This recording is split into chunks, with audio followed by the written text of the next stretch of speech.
English grammar की इस class में आज की हमारी टॉपिक है past perfect continuous tense. Last video में हमने डिस्कस किया प्रेजेंट परफेक्ट कंटीन्यूअस टेंस। तो अगर हमें प्रेजेंट परफेक्ट कंटीन्यूअस टेंस समझ में आ गया तो फिर पास्ट परफेक्ट कंटीन्यूअस टेंस भी समझ में आ गया, क्योंकि बहुत ही डिफरेंस नहीं होता है पास्ट परफेक्ट कंटीन्यूअस में और प्रेजेंट परफेक्ट कंटीन्यूअस में। अगर प्रेजेंट परफेक्ट कंटीन्यूअस का सेंटेंस होता है तो उसके लास्ट में रहा था आती है, और अगर प्रेजेंट परफेक्ट कंटीन्यूअस का टेंस है तो उसके लास्ट में रहा है आते हैं। प्रेजेंट परफेक्ट कंटीन्यूअस में हैज़ बीन, हैव बीन के साथ और में आईएनजी आता है, और पास्ट परफेक्ट कंटीन्यूअस टेंस के हैड बीन प्लस वर्ब में आईएनजी आता है। टाइम दोनों में दी गई होती है, पॉइंट ऑफ टाइम और period of time. Point of time के लिए सिंस का यूज़ किया जाता है, पीरियड ऑफ टाइम के लिए फार का यूज़ किया जाता है। तो आइए कुछ सेंटेंस लिखते हैं इसके लिए भी।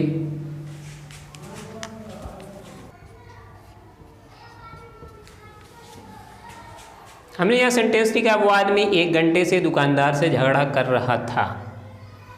कर रहा था लास्ट में आ रहा है कर रहा था, और यहाँ पे टाइम दी गई है 1 घंटे से। तो 1 घंटे से ये पीरियड ऑफ टाइम है, तो दैट मैन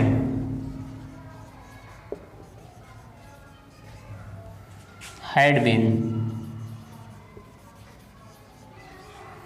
उसके बाद और मैं जी झगड़ा करना,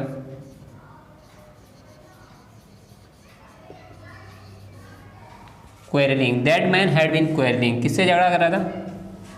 to the shopkeeper.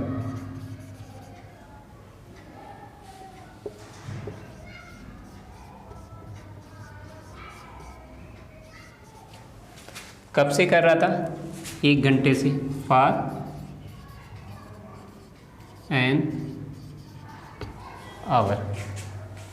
That man had been quarrelling to the shopkeeper for an hour. Let's see another example.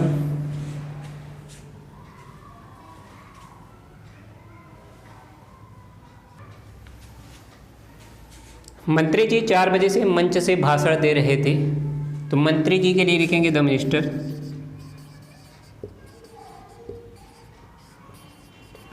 Subject हो गया, उसके बाद हैड बीन।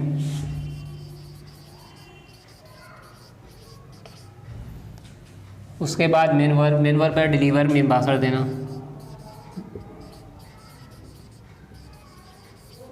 भाषण के लिए स्पीच, डिलीवरी स्पीच। अब कब से दे रहे थे? यहाँ पे पॉइंट ऑफ टाइम है 4 बजे से, सिंस 4 o'clock। कभी कभी कुछ ऐसे भी सेंटेंसेस होते हैं जिसमें पास्ट परफेक्ट कंटीन्यूअस में जिसमें ये टाइम नहीं दी गई होती, वहाँ पे आपको सेंस से समझना होता है कि यहाँ पर ये परफेक्ट कंटीन्यूअस है। तो ये कैसे समझ में आएगा?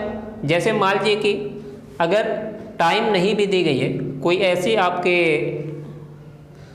अगर आप कहीं पर प्रेजेंट हैं, कहीं पर आप जो उपस्थित हैं, वहाँ पे 2 लोग झगड़ा कर रहे हैं या 2 बच्चे झगड़ा कर रहे हैं, उनकी माँ कहीं गई हुई बाहर उन्हें छोड़कर।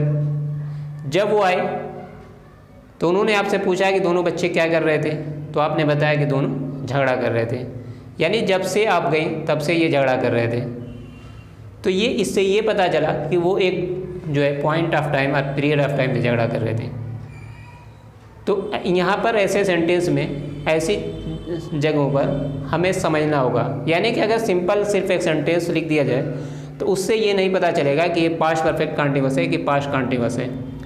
लेकिन अगर एक कलेक्शन होगा, कोई पैराग्राफ होगा, कोई स्टोरी होगी, अगर हम लिख रहे हैं या पढ़ रहे हैं तो वो एक सिस्टमैटिक आर्डर में होगा। सिस्टमैटिक आर्डर में होगा तो उसके पहले क्या हुआ वो सारी चीज़ें हमारे पास हो गई, उसके आगे पढ़ेंगे तो हम समझ में आएगा कि यहाँ पर पहले हम इसके बारे में पढ़ चुके हैं, तो हमें वो चीज़ें समझ में आ जाएगी। अब इसको अगर निगेटिव करना है तो निगेटिव करने के लिए क्या करेंगे? That man had not. तो जैसे हैज़ नॉट बीन होता है, हैव नॉट बीन होता है, वैसे हैड नॉट बीन हो जाएगा। The minister had not been delivering speech. अगर इसको इंट्रोगेटिव करना है तो यहाँ पर हैड को जो है पहले कर देंगे, हैड दैट मैन हो जाएगा। अब उसके बाद सब्जेक्ट जब लिखने तो यहाँ पे बीन, वैसे ही यहाँ पर इसको करेंगे, जैसे हैड को लिख देंगे हैड द मिनिस्टर। अब उसके बाद सब्जेक्ट हो गया तो यहाँ पर been delivering speech since 4 o'clock। तो आई थिंक कि आपको ये लेक्चर समझ में आया होगा। पास्ट परफेक्ट कॉन्टिन्यूअस 2 एग्जाम्पल सिर्फ मैंने लिखे, लेकिन इसका पूरा रूल आपको समझ में आ जाना चाहिए। और अब ये डिपेंड करता है आपकी प्रैक्टिस पर। जितना ही प्रैक्टिस करेंगे उतना ही ये चीज़ें जो है याद रहेंगी। Thank you.